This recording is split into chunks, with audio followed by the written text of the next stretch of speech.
Mesdames et messieurs, bonsoir, merci d'être avec nous. À la une de l'actualité, après la tempête Adriane au mois d'octobre, la Corse à nouveau frappée par une alerte rouge vent violent. Dans certaines zones comme le Cap Corse, les rafales ont atteint près de 200 km/h. Conséquence, des milliers de foyers sont privés d'électricité. Le trafic aérien a lui aussi été fortement perturbé.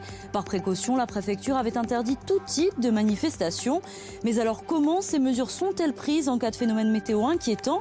Nous poserons la question à Patrick Rébillou de Météo France, qui est l'invité de ce Corsi Gazera.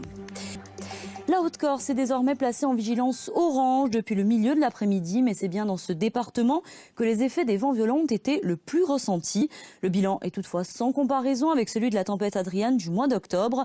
Les pompiers ont été mobilisés une quarantaine de fois pour des interventions légères. Reportage François-Albert Bernardi et nos équipes.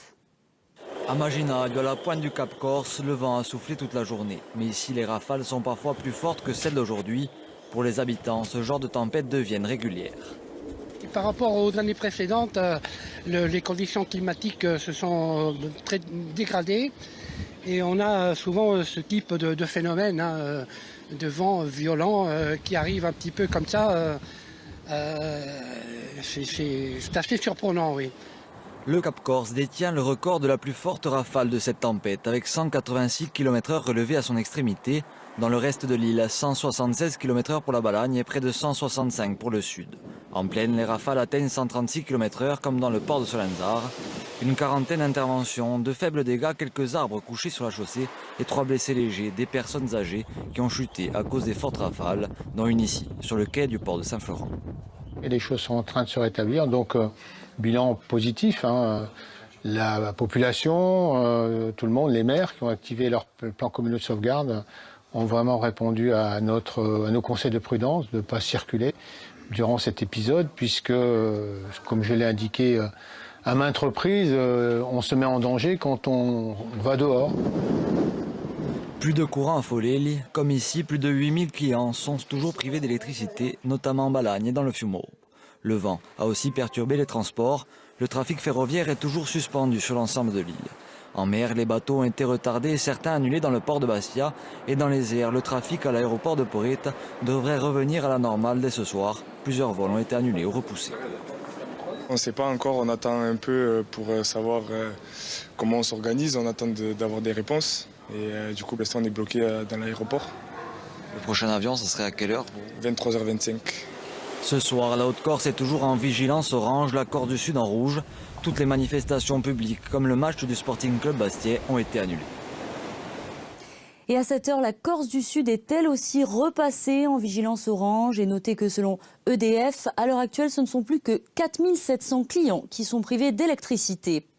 La Corse du Sud qui était aussi couplée avec une alerte vague submersion, une alerte de vigilance jaune qui a affolé les habitants du littoral et notamment les pêcheurs. À Ajaccio et dans la région de Cargès, tous craignaient de revivre une réplique de la tempête Adriane qui avait fait de nombreux dégâts. Je vous propose d'écouter le président de l'association des pêcheurs de Cargès. Dans la soirée aujourd'hui, ça va être des vagues qui vont monter un peu sur le port et tout, mais moins que la dernière fois, étant donné que la mer là, elle va rentrer en ouest-nord-ouest. Donc on est un peu plus abrité par rapport à la dernière tempête. Vous craignez des dégâts importants ce soir? Aujourd'hui, des dégâts importants, de toute façon, il n'y a plus rien. Donc on n'a plus grand-chose à perdre. Tout est déjà réglé depuis la dernière tempête. Il y a tout à reconstruire. Là, actuellement, maintenant, même si ça tourne en sud, le peu de bateaux qui n'ont pas été endommagés sont mis à l'abri et tout. Donc en termes de dégâts, à moins que ce soit les structures du port qui morflent encore, nous, en tant que pêcheurs, là, aujourd'hui, on risque plus grand-chose. Et suite à la violence d'Adriane, la préfecture de région a mis en place des mesures de prévention. Les manifestations culturelles et sportives comme la foire de la Châtaigne ont été annulées. Les lieux censés recevoir du public étaient tenus de rester fermés. Un gros manque à gagner en cette période de fête, notamment dans des zones qui n'ont pas été touchées par la tempête. Reportage à Ajaccio de Pierre-Simon Paul et Jennifer Capaille. Des commerces, le rideau baissé. Le marché de Noël fermé au public. Le centre-ville déserté. À Ajaccio, les préconisations de l'arrêté préfectoral ont été respectées à la lettre. Pourtant, la tempête annoncée n'a jamais fait son apparition. Il n'y a pas grand-chose parce que personne ne sort après l'envie de tempête, en fait, des vents à 160 km/h. Donc là, on hésite à sortir, en fait, on n'en peut plus, mais il n'y a rien du tout.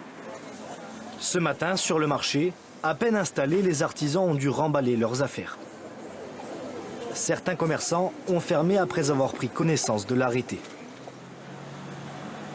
J'ai lu dans la presse qu'il y avait un arrêté préfectoral et tout le monde est obligé de fermer. Il n'y a personne à la préfecture qui est venu vous voir? Non, pas du tout. Ils n'ont même pas appelé les centres commerciaux. Heureusement qu'on a Internet.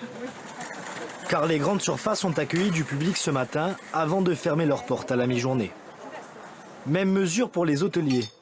Mais ce restaurant de Ghisonaccia est resté ouvert ce midi. Alors nous, on a pris le parti de rester ouvert jusqu'à 15h parce qu'on a beaucoup de gens qui réservent le dimanche. Et c'est difficile de les mettre dehors. D'autant plus que beaucoup de gens se sont réfugiés chez nous et se sont fait surprendre. Donc on a préféré les accueillir que de les mettre à la porte. Le manque à gagner est important pour les commerçants. Certains ne comprennent pas que des mesures aussi restrictives aient été prises au vu de l'intensité réelle de l'événement. L'alerte aurait-elle été surévaluée par les autorités ? Nous, on intervient après un classement qui n'est pas décidé au niveau local, mais par les instances de Météo France. Donc on tirera peut-être aussi enseignement de ces classements dans le cadre d'un retour d'expérience, comme on le fait systématiquement. Mais la protection des personnes est extrêmement importante. Bon, après, les personnes qui n'ont pas fait leurs courses aujourd'hui les feront plus tard. Enfin, je crois qu'il faut aussi savoir raison garder et faire aussi des priorités. Surtout, bon, c'est un dimanche. La Corse est repassée en vigilance orange à 18h. Demain, tous les établissements accueillant du public rouvriront leurs portes normalement.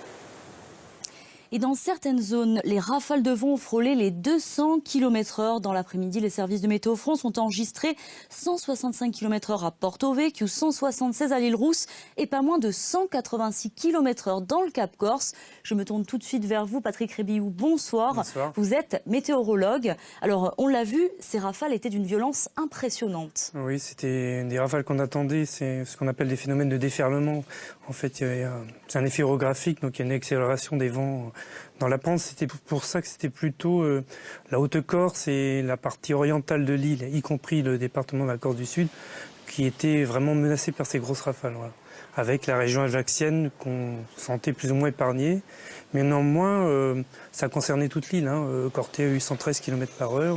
Enfin, c'était une tempête conséquence. Et par exemple, les 176 enregistrés à l'île Rousse, ça correspond à une durée de retour 50 ans. Donc c'est une tempête oui, exceptionnelle.